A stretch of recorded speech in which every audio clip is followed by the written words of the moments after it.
Hello students, welcome to आव्या classes. प्यारे बच्चों, आव्या क्लासेस में आपका बहुत बहुत बहुत स्वागत है।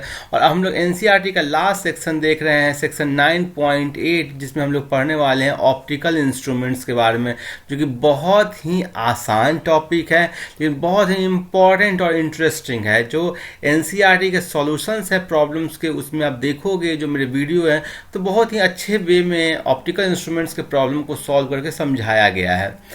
So, a number of optical devices and instruments has been designing utilizing reflection and refraction properties of mirror, lenses and prism. So basically इन्हीं दोनों प्रॉपर्टी का यूज हो करके सारे ऑप्टिकल इंस्ट्रूमेंट्स को डिज़ाइन किए गए हैं, लाइक पेरिस्कोप, ठीक है, kaleidoscope, binoculars, telescope, microscopes are some examples of optical devices and instruments that are in common use. Our eyes of course one of the most important optical devices that the nature has endowed us with। So, हम लोग का आई भी एक optical device है। आपको मालूम है कि जो इमेज है वो रेटिना पे फॉर्म होता है। So we have already studied about human eye in class 10 में हम लोग पढ़ चुके हैं, इसलिए वहाँ पर हम लोग नहीं जाएंगे। यहाँ पर हम लोग पढ़ने वाले हैं माइक्रोस्कोप एंड टेलीस्कोप के बारे में। तो सबसे पहले इस वीडियो में हम लोग माइक्रोस्कोप के कंसेप्ट को पढ़ेंगे, अगले वीडियो में टेलीस्कोप के कंसेप्ट को पढ़ेंगे। सो सबसे पहले हम लोग माइक्रोस्कोप के कंसेप्ट को देखते हैं। देखो, माइक्रोस्कोप का कंसेप्ट बहुत ही आसान है और इसको बहुत आसानी से आप समझ भी सकते हो। देखो, माइक्रोस्कोप का कंसेप्ट बहुत आसान है। आपको जो कन्वेक्स लेंस है, ठीक है, कन्वेक्स लेंस हर केस में रियल और इरेक्ट और इन्वर्टेड इमेज बनाता है, और एक केस में जो इमेज होता है वो वर्चुअल होता है और मैग्नीफाइड होता है और इरेक्ट होता है, सीधा होता है। जब ऑब्जेक्ट आपको यदि इसको प्राइमरी फोकस बोले, सो ऑब्जेक्ट यदि फोकल लेंथ और ऑप्टिकल सेंटर के बीच में होगा तो उसका जो इमेज होगा ना, वो वर्चुअल होगा, इरेक्ट होगा और मैग्नीफाइड होगा। सो आपको एक लोकेशन होता है least distance of distinct vision. आप किसी चीज़ को आराम से देख पाओ, इसके लिए आई से एटलीस्ट उस ऑब्जेक्ट का जो डिस्टेंस होना चाहिए वो कम से कम कितना होना चाहिए, 25 सेंटीमीटर होना चाहिए। सो इससे यदि दूर में कोई ऑब्जेक्ट है तो आप उसको बहुत ही कंफर्टेबली वे में देख सकते हो। और एकदम रिलैक्स्ड आई से देखने के लिए आपको ये कंसीडर करना है कि ऑब्जेक्ट ना इन्फिनिटी पे है, मीन्स कि लाइट रे इन्फिनिटी से आ रहा है। सो इन्हीं दोनों कंसेप्ट के साथ हम लोग माइक्रोस्कोप को पूरे कंसेप्ट को समझेंगे। सो यहाँ पर ये आपको माइक्रोस्कोप, जो सिंपल माइक्रोस्कोप को दिखाया गया है, ठीक है, जिसमें कि ऑब्जेक्ट जो है, ऑब्जेक्ट उसके फोकल लेंथ और ऑप्टिकल सेंटर के बीच में है और एक इमेज बन रहा है मैग्नीफाइड इमेज, जो कि वर्चुअल है, डी डिस्टेंस पे बन रहा है, जहां डी डिस्टेंस कितना है, 25 centimetre at least distance of distinct vision. ठीक है, उससे पास, यदि डी से पास आप ऑब्जेक्ट को लाओगे ना तो आप देख नहीं पाओगे, ब्लर इमेज बनने लगता है। So a simple magnifier or microscope is converging lens of a small focal length. In order to use such lens as a microscope, the lens is held near the object. ठीक है, object के close में आप lens को रखते हो, और one focal length away or less then the eye is positioned close to the lens on the other side. The idea is to get an erect, magnified and virtual image of the object at a distance so that it can be viewed comfortably, that is 25 centimeter or more है, means कि कम से कम 25 centimeter। If the object is at distance F, यदि F के पास रहेगा object तो क्या होगा, उस केस में image is at infinity, because आपको मालूम है कि यदि ऑब्जेक्ट फोकल पॉइंट पर होता है तो इमेज कहाँ बनता है, इन्फिनिटी पे बनता है। क्लियर है? सो यहाँ पर रहेगा ऑब्जेक्ट तो इन्फिनिटी पे बनेगा। So however, if the object is at distance slightly less than focal length of the lens, हल्का सा कम हो, सपोज करो फोकल लेंथ पे है तो इमेज इन्फिनिटी पे बन गया, लेकिन ऑब्जेक्ट ना फोकल लेंथ से थोड़ा सा कम डिस्टेंस पे हो तो इमेज क्या होगा, इन्फिनिटी के पास बनेगा, मीन्स कि इमेज काफ़ी दूर बनेगा। Then the image is virtual and closer than the infinity. although the closest comfortable distance for viewing of image is when it is at near point। ये point को d approximately 25 सेंटीमीटर को हम लोग near point बोलते हैं, least distance of distinct vision बोलते हैं। ये क्या करता है ना, आई में आपको स्ट्रेन करता है, मीन्स कि देखने में उतना कंफर्टेबल नहीं होता है। रिलैक्स्ड वे में देखने के लिए, रिलैक्स्ड आई से देखने के लिए image should be formed at infinity. हम लोग दोनों केसेस को देखेंगे। पहला केस जिसमें कि इमेज इन्फिनिटी पे फॉर्म हो रहा है वो केस, और दूसरा जब इमेज आपको d is equal to 25 centimetre that is near point पर फॉर्म हो रहा है, उस केस में हम लोग देखेंगे। एक एक करके देखते हैं। पहला हम लोग देखते हैं जब वो नियर पॉइंट पर हो रहा है, तो देख रहे हो इसमें v कितना हो जाएगा, v आपको d के इक्वल है। ये आपको इंसिडेंट लाइट रे है, इंसिडेंट लाइट रे के डायरेक्शन में है तो निगेटिव साइन के साथ आएगा। अब यदि मैग्निफिकेशन के बारे में तुम बात करोगे तो देखो मैग्निफिकेशन m क्या होता है, m होता है v बाई यू। मिरर के केस में होता है m होता है माइनस v बाई यू, और इस केस में होता है, लेंस के केस में होता है v by u. v into u को क्या लिख सकते हो, देखो 1 by v minus 1 by u is equal to 1 by f. 1 by u is equal to 1 by v minus 1 by f. अभी हम लोग बस जनरल फॉर्मूला मैग्निफिकेशन का निकाल रहे हैं, उसके बाद इसमें साइन कन्वेंशन अप्लाई करके इसको स्पेसिफिक इस केस का बना देंगे। 1 माइनस वी बाई एफ, तो मैग्निफिकेशन आया 1 माइनस वी बाई एफ, और इस केस में v का वैल्यू माइनस d है और f इसमें पॉजिटिव होता है। m is equal to 1 minus minus d by f, that is 1 plus d by f. Magnification इसमें सिंपल माइक्रोस्कोप के केस में जहां पर इमेज फॉर्म्ड होगा नियर पॉइंट पे डेट इज 25 सेंटीमीटर पे, तो ये आता है। 1 plus 25 centimetre divided by f लिख सकते हो। अब सपोज करो कि आपको मैग्निफिकेशन m का वैल्यू यदि 6 फाइंड आउट करना है, तो कितना हो जाएगा, f का वैल्यू कितना होना चाहिए, 25 बाई 5, ठीक है। तो प्लस 1 डेट इज आपको f का वैल्यू होना चाहिए, f होना चाहिए 5 सेंटीमीटर। आई थिंक ये समझ गए होगा, सिंपल माइक्रोस्कोप यही है। देखो यही सारी बातें यहाँ पर लिखी गई है। मैग्निफिकेशन का वैल्यू आपने निकाल लिया। अब क्या चाहिए, मैग्निफिकेशन को आप ऐसे भी डिफाइन करते हो, height of image divided by height of object, ठीक है। और इसको आप एक अदर वे में भी डिफाइन करते हो। वो क्या होता है, देखो मैग्निफिकेशन को आपने दिखाया height of image divided by height of object, या फिर इसको डिवाइड करते हो, डिफाइन करते हो एंगल सबटेंडेड बाय इमेज, ठीक है, divided by angle subtended by object. So it is also the ratio of angle subtended by the image to that of the subtended by the object if placed at D for comfortable viewing. ठीक है। I think ये आप समझ गए होंगे magnification के definition को। इस मैग्निफिकेशन के मेथड का यूज हम लोग करेंगे जब इमेज इन्फिनिटी पे बन रहा हो, तो उस केस के लिए। और इस मेथड का यूज हम लोगों ने किया अभी केस में जब ऑब्जेक्ट जो इमेज फॉर्म हो रहा है वो डी पे हो रहा है, उसके लिए किया। बिकॉज आपने देखा h डैश बाई एच हुआ v बाई यू के इक्वल, और ये हो गया आपको 1 प्लस डी बाई एफ के इक्वल। क्लियर है। अब what a single lens simple magnifier achieve is that it allow the object to be brought closer to the eye than d। देखो ये बहुत ही इंपॉर्टेंट है। आपका आई है, ठीक है, इससे डी डिस्टेंस पर किसी ऑब्जेक्ट को आप रखे, इससे पास लाओगे ना तो आपको ये ऑब्जेक्ट दिखाई नहीं देगा, ब्लर दिखाई देगा। इससे 25 सेंटीमीटर या उससे और दूर रखोगे तब आपको ऑब्जेक्ट दिखाई देगा। आप इसके पास वाले ऑब्जेक्ट को देखना हो तो कैसे देखोगे, तो बाय यूजिंग अ मैग्नीफायर। क्यों, क्योंकि जो मैग्नीफायर है ना वो क्लोज डिस्टेंस का भी एक इमेज पीछे में बना देगा जिसका डिस्टेंस d से बड़ा या ज़्यादा 25 सेंटीमीटर या उससे ज़्यादा हो। पास का जो ऑब्जेक्ट है ना, ये बहुत पास में ऑब्जेक्ट है जिसका मैग्नीफाइड इमेज इसने बना दिया ग्रेटर देन 25 सेंटीमीटर पर। तो सिंगल लेंस सिंपल मैग्नीफायर का यूज यहाँ पर हो जाता है।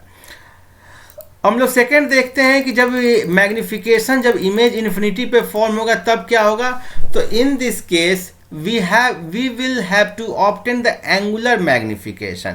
एंगुलर मैग्निफिकेशन मतलब हम लोग लेंगे इसमें कि angle subtended by the image to angle subtended by the object. Suppose that the object has a height h, the maximum angle it can subtend be clearly visible without lens is when it is at the near point। देखो कोई object है, ये object है जिसका height suppose करो h है और ये 25 सेंटीमीटर पर रखा जाएगा, तो ये I पर इमेज बनाएगा। सो इसने ये इमेज थीटा बनाया, ठीक है। अब जितना थीटा हाई होगा उतना अच्छा दिखेगा, उतना बेटर होगा। Theta high is good. तो जैसे अब डिस्टेंस बढ़ा करके यहाँ से यहाँ ले आओगे, ये एंगल थीटा क्या हो जा रहा है, घट जा रहा है। थीटा 2 मानो तो थीटा 2 तो थीटा आई थीटा 1 से कम गया। सो इसका मतलब ये हो गया कि आपको अच्छा विजिबिलिटी हो, इसके लिए इसको एकदम पास में होना चाहिए। और मिनिमम कितना पास में आ सकता है, 25 सेंटीमीटर। सो यही बोल रहा है द मैक्सिमम एंगल, मैक्सिमम जो एंगल बना सकता है it can subtend and clearly visible without a lens is when it is near point that is at a distance d। और इस केस में एंगल सबटेंडेड को आप थीटा 0 से दिखाओगे तो theta naught is equal to h by d, जहां d का वैल्यू 25 सेंटीमीटर है और बहुत स्मॉल एंगल है तो इसको अप्रोक्सीमेटली इक्वल कर दिए थीटा नॉट के। क्लियर है। Now we will find the angle subtended at the eye by the image when object is at u। अब क्या है कि हम उस केस में निकालते हैं कि इमेज कितना फॉर्म करेगा एंगल जब आप ऑब्जेक्ट को u डिस्टेंस पे रखें। देखो हम लोग क्या करने वाले हैं, हमें मैग्निफिकेशन निकालना है। मैग्निफिकेशन के लिए हम लोग को निकालना है कि angle subtended bye image divided by angle subtended by object. Angle subtended by object तो हमने निकाल दिया है और हमको थीटा आई निकालना है। क्योंकि इमेज इन्फिनिटी पे बन रहा है तो थीटा आई का वैल्यू कैसे निकालोगे, आप ये फिगर देखो तब आपको ज़्यादा समझ में आएगा। देखो यहाँ पर इमेज इन्फिनिटी पे बन रहा है तो आप कैसे निकालोगे एंगल सबटेंडेड जो आपको थीटा आई है। उसके लिए आप पहले निकालोगे किसी जनरल पॉइंट u पे यदि ऑब्जेक्ट को रखा जाए तो कितना एंगल सबटेंड थीटा आई होगा। ठीक है। सो आप क्या करोगे, एंगल सबटेंडेड बाय इमेज। तो देखो यदि कोई ऑब्जेक्ट को किसी जनरल पॉइंट u पे रखे, ये मान लो u डिस्टेंट है तो इसका इमेज मैग्नीफाइड इमेज बना पीछे v डिस्टेंस पे बना और h डैश इसका हाइट है। तो आपको मैग्नीफिकेशन होता है v बाई यू या h dash by h is equal to हो गया v बाई यू। क्लियर है, यहाँ तक कोई दिक्कत नहीं है। अब आपको tan थीटा आई, ये जो इमेज कितना बनाया एंगल, उसके लिए होगा यही एंगल होगा। ठीक है, ये थीटा आई tan थीटा आई हो जाएगा माइनस h बाई वी। मैंने माइनस क्यों यूज किया, क्योंकि यहाँ पर v आपको इसी तरफ है, इस डायरेक्शन को आप पॉजिटिव मान रहे हो, इस डायरेक्शन को निगेटिव मान रहे हो। सो tan थीटा आई होगा आपको h डैश बाई वी और v पर यहाँ पर साइन कन्वेंशन लगाओगे तो minus h dash by minus v हो गया। और आप यहाँ से आओगे तो h डैश बाई h हो गया v बाई यू और h डैश हो गया h v by you. So clearly ये आ जाएगा आपको minus 1 by V H V by U that is minus H by you. So हमने निकाल दिया कि tan थीटा आई आ गया माइनस एच बाई यू। ये बहुत इंपॉर्टेंट है।